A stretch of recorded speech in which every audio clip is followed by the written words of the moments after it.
जय श्री राम, जय हनुमान बाबा की। और मैं आज आपका फिर से स्वागत करता हूँ इस संपूर्ण सृष्टि ज्ञान चैनल में। और आज हम आपको बताने जा रहे हैं बछवारस व्रत की कथा। और इस बछवारस त्यौहार का क्या महत्व है, इसके बारे में हम लोग आज इस वीडियो पे बात करेंगे। तो चलिए शुरू करने से पहले जय बछवारस मैया की जय, हनुमान बाबा और हमारे प्रभु श्री राम की जय। देखिए, ऐसा है कि पहले समझते हैं कि बछवारस का मतलब क्या होता है, उसके बाद बताएंगे कि ये किस तिथि को यह व्रत या पूजा करी जाती है। देखिए, ऐसा है, बछवारस या बारस कहिए तो बछवारस का अर्थ ये है, बछ मतलब हो गया बछवा, बछवा मतलब गाय का बच्चा। तो गाय का जो बछवा होता है, गाय का जो बच्चा होता है उसे बछ कहा गया है। और बारस का मतलब होता है 12वीं तिथि। तो इसका मतलब ये हो गया कि यह जो बछवारस नाम का त्यौहार है या भादव महीने में या भाद्रपद महीने में कृष्ण पक्ष के द्वादशी को मनाया जाता है। और ये भी हम कह सकते हैं कि बछवारस का त्यौहार जन्माष्टमी के 4 दिन बाद मनाया जाता है। अब देखिए, हम लोग बात करेंगे कि कौन ये त्यौहार मनाता है और व्रत रखता है। देखिए, वैसे तो यह त्यौहार हर घर में मनाया जाता है, परंतु जो व्रत रखते हैं और जो पूजा करते हैं वो स्त्रियां होती हैं, जिनको या तो बच्चे की या तो लड़के की मनोकामना होती है, और या अगर उनके कोई लड़का है या लड़के हैं तो उनके लिए मंगल कामना वो करती हैं इस पूजा का या इस बछवारस का व्रत करके। तो इसका मतलब ये हुआ कि जो बछवारस का व्रत है वो लड़कों के लिए ही किया जाता है, जैसा हमने आपको भी बताया। तो अच्छा, एक और बता दें आपको बात कि देखिए, इस व्रत में गेहूँ, मूंग और गाय से बने हुए दूध के कोई भी पकवान या गाय से बना हुआ दही या ऐसी सब्जी जो चाकू से काटी गई हो, उसका उपयोग नहीं किया जाता है। तो गेहूँ, मूंग और चाकू से काटी गई सब्जी निषेध होती है। इसके अलावा हम लोग गाय के दूध द्वारा दही जो बनता है या दूध है, वो हम लोग उसका उपयोग नहीं करते इस बछवारस व्रत या पूजा में। देखिए, बछवारस दिन महिलाएं क्या करती हैं कि जिनके घर में गाय और बछवा है, तो वो लोग इनकी पूजा करती हैं, टीका करती हैं, रोली से आरती करती हैं और हल्दी चढ़ाती हैं। अगर मान लीजिए नहीं है उनके घर पे गाय और बछड़ा, तो वो बाहर जाकर या किसी घर जाकर गाय और बछड़े की पूजा करती हैं।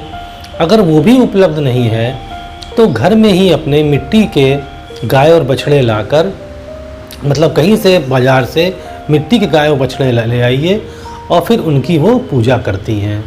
तो इस प्रकार से पूजा करी जाती है। और देखिए, हर क्षेत्र में अलग अलग पूजा करने का विधान है, पर गाय और बछड़े की पूजा तो होती है। यह बछवारस की पूजा होती है, मतलब यह बछवारस में गाय बछड़े की पूजा करी जाती है। अब देखिए, एक और बता दें आपको बात हम कि जब भी किसी घर में लड़के की शादी होती है या जिस साल लड़का होता है, तो उसी साल इसका उद्यापन कर दिया जाता है। मतलब ये है कि बछवारस जो व्रत है उसका उद्यापन किया जाता है जिस साल अगर लड़के की शादी हुई हो या जिस साल अगर लड़का पैदा हुआ हो, तो उसी वर्ष बछवारस व्रत का उद्यापन किया जाता है। तो ये तो हो गई व्रत के बारे में थोड़ी बताया मैंने आपको चीज़ें। अब हम बात करते हैं व्रत कथा की। देखिए, ऐसा है, देखिए व्रत कथा में ये कहा गया है, देखिए कहीं कहीं व्रत कथा एक ही प्रकार की है, पर कहीं साहूकार कहीं राजा कहा गया है। हम आपको राजा के नाम से ये व्रत कथा बताते हैं। देखिए, एक राजा था, उसके 7 पुत्र थे, 7 बहुएं थी, परंतु एक ही पौत्र था। पौत्र मतलब एक ही पोता था।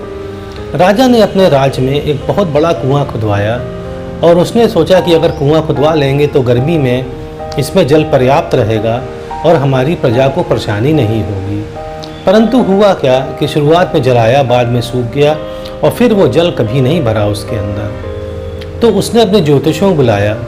जब ज्योतिषियों और ने देखा इस चीज़ को और उन्होंने गणना करी कि कब ये कुआं खोदा गया था, तब उन्होंने कहा कि राजन, अगर आप अपने पौत्र को या पौत्र की बलि दे देंगे तो इसमें पानी भर जाएगा।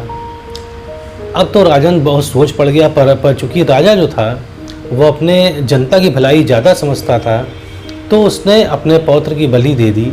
और जैसे ही बलि दी उसने अपने पौत्र की, तुरंत ही घने बादल आ गए और पानी बरसने लगा और पता नीचे से पानी फूट गया कुएं में। तो पूरा जो कुआं था वो जल से भर गया। अब क्या हुआ, राजा तो बहुत दुखी था अपने पौत्र के बलि देने से, पर उसको ये भी उसको मन में ठीक लग रहा था कि चलो इसके प्रजा की भलाई हो गई। तभी क्या हुआ, एक दिन जब ये बलि देने के बाद जब ये पानी भर गया था, राजा ने कहा अपनी नौकरानी से कि गेहूला और मुंगला को आज तू बना ले। तो गेहूला और मुंगला का मतलब था राजा का कि तुम आज गेहूं और मूंग का कुछ बना लो खाना, नौकरानी से कहा। अब नौकरानी ये समझी कि आज गेहूला और मुंगला मतलब दो बछड़े थे गाय के, उनको बनाना है। उसने दोनों को मार दिया, गेहूला और मुंगला नाम के बछड़े को, और उसने बना दिया। जब राजा को यह मालूम पड़ा रे कि बछड़े कहाँ गए, तो उसने कहा महाराज आप ही तो कहा था गेहूला और मुंगला को बना देना। अब राजा ने सर पीट लिया, उसने कहा कि अब तो पाप पे पाप होते जा रहे हैं।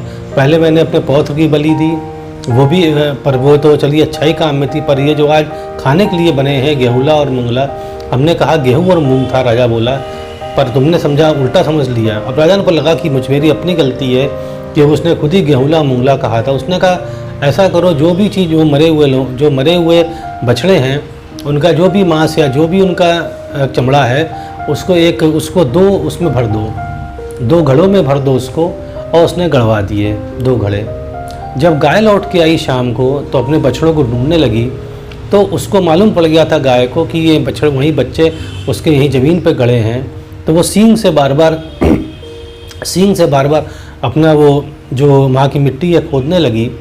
और जब उसने मिट्टी खोदा और जैसे ही 2 घड़े मिले, तो उसने घड़ों को जैसे ही फोड़ा तो एक घड़े से गेहूला और मंगला बछड़े निकल आए और एक घड़े से राजा का पौत्र निकल आया। जब राजा ने यह देखा तो उसकी खुशी का ठिकाना नहीं रहा और उसने पूरे राज में यह बुनियादी पिटवा दी कि देखो आज इस तिथि को जो आज भादव की कृष्ण पक्ष की ये द्वादशी है, इसको आज सभी लोग गाय बछड़े की पूजा करेंगे और जिन माँओं के लड़के नहीं हैं या जिनके लड़के हैं वो भी पूजा करेंगी उनकी मंगल कामना के लिए। तो देखिए ये एक व्रत कथा थी जो हमने बताई आपको, और बताया हमने कि बछवारस की कथा क्या थी, मतलब बछवारस क्यों होता है, इसका महत्व क्या होता है और इसका मतलब क्या होता है, सभी हमने आपको बताने की कोशिश की है। तो चलिए विदा लेते हैं आपसे। अच्छा लगता है तो सब्सक्राइब करिएगा। जय श्री राम, जय हनुमान बाबा की, जय बछरावस माँ की।